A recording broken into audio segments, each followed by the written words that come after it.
أعوذ بالله من الشيطان الرجيم بسم الله الرحمن الرحيم. அஸ்ஸலாமு அலைக்கும் வரஹ்மத்துல்லாஹி பரகாத்துஹு. உஸ்வத்துன் ஹசனா இஸ்லாமிய மகளிர் கல்லூரியில் பேராசிரியாக பணிபுரியக்கூடிய ஆலிமா முர்ஷிதா உங்களுடன் 5 நிமிட மதரசாவிலிருந்து ஒரு சிறிய தகவலை பகிர்ந்து கொள்கிறேன்.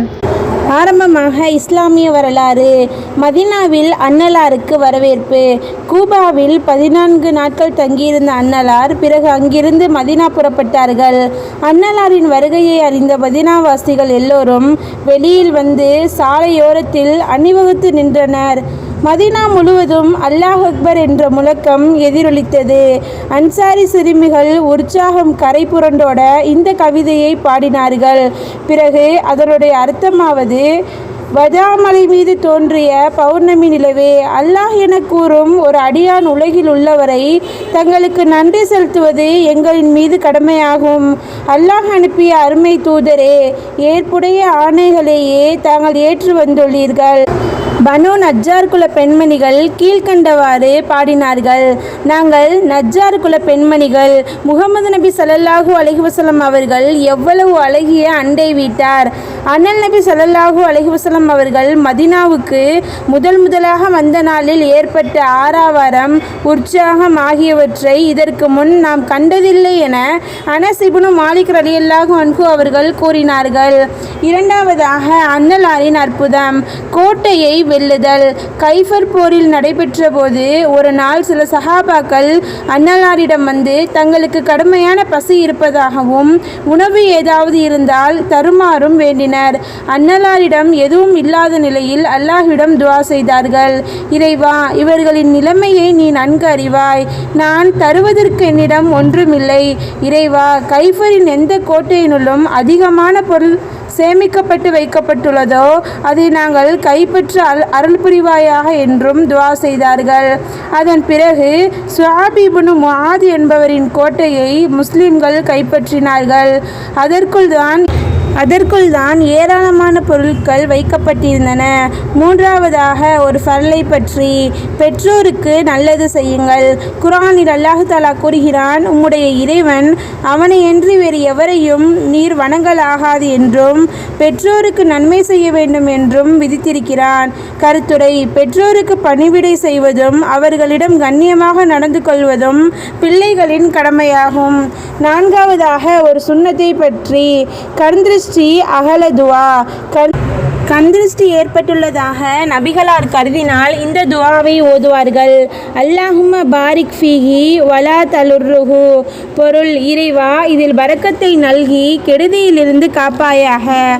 ஆமீன்.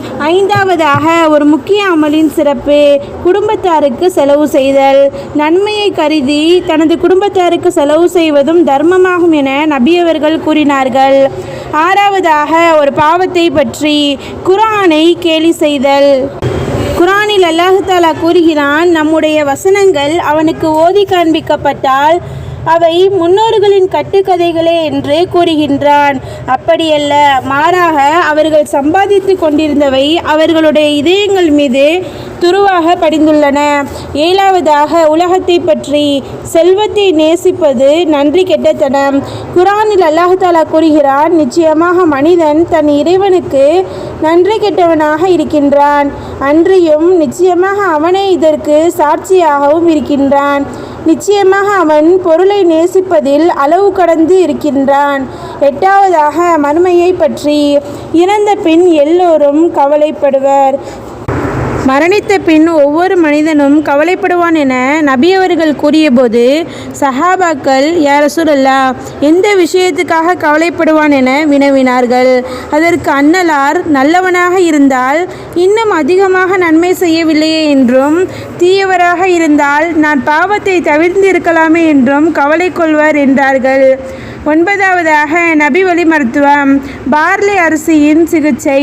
அன்னை ஆயிஷா ரலியல்லாஹு அன்ஹா அவர்கள் நோயாளிகளுக்கு தல்பீனா செய்து கொடுக்க சொல்வார்கள். மேலும் தல்பீனா நோயாளியின் மனதை அமைதிப்படுத்துகின்றது, கவலையை மறக்கடிக்கிறது என்பதாக நபி அவர்கள் கூறினார்கள். விளக்கம்: பார்லி அரிசியை இடித்து பால் சேர்த்து காய்ச்சி சுவைக்காக சிறிது தேன் கலந்து சாப்பிட வேண்டும். இதுவே தல்பீனா எனப்படும். 10வதாக அன்னலாரின் அறிவுரை: நீங்கள் பெண்களை அழகுக்காகவோ அவர்களின் செல்வத்துக்காகவோ மணம் முடிக்க வேண்டாம். அழகு தீர்ந்துவிடும். சொத்துக்காரி அடங்கி நடக்க மாட்டாள். எனவே நீங்கள் மார்க்கப்பற்றுள்ள பெண்களையே மணந்திடுங்கள் என நபி ஸல்லல்லாஹு அலைஹி வஸல்லம் அவர்கள் கூறினார்கள். அல்ஹம்துலில்லாஹ். அஸ்ஸலாமு அலைக்கும் வரஹ்மத்துல்லாஹி பரகாத்துஹு.